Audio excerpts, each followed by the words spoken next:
president's promise.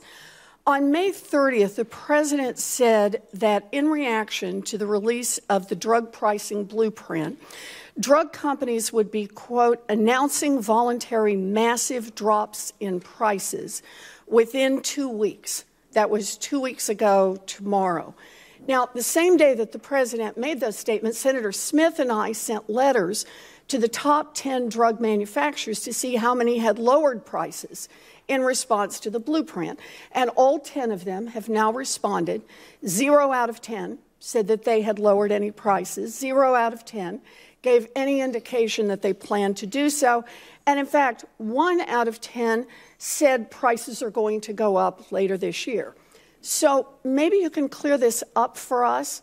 Secretary Azar, which drug companies will be voluntarily lowering their prices massively, for which drugs, and how much money will the American people save as a result?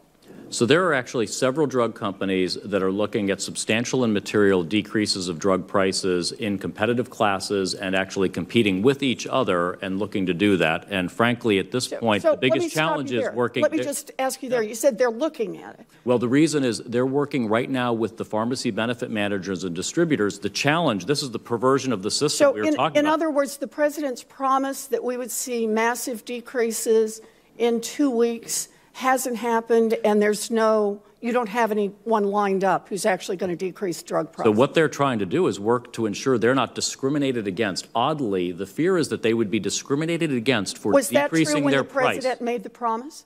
They're working to ensure they're not discriminated against for lowering their price. You should focus, if I would suggest, on the PBMs and distributors who might say to these, do not decrease your price. Exactly where the president told us to focus.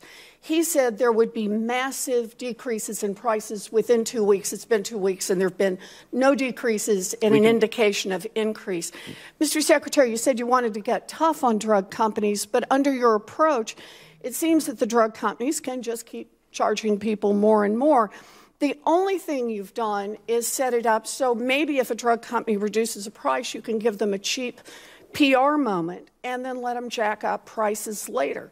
But let me look, since we're under time pressure, at the president's other big promise, the one he made over and over during the campaign and several of my colleagues on both sides have referred to, and that is that he was going to, quote, negotiate like crazy over drug prices.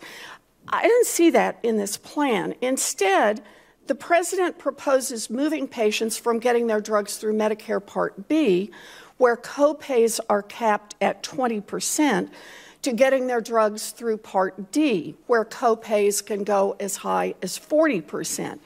So, Secretary Azar, if a so-called negotiation ends up in raising Medicare drug prices, it's not a negotiation at all. It's just a bad deal for seniors.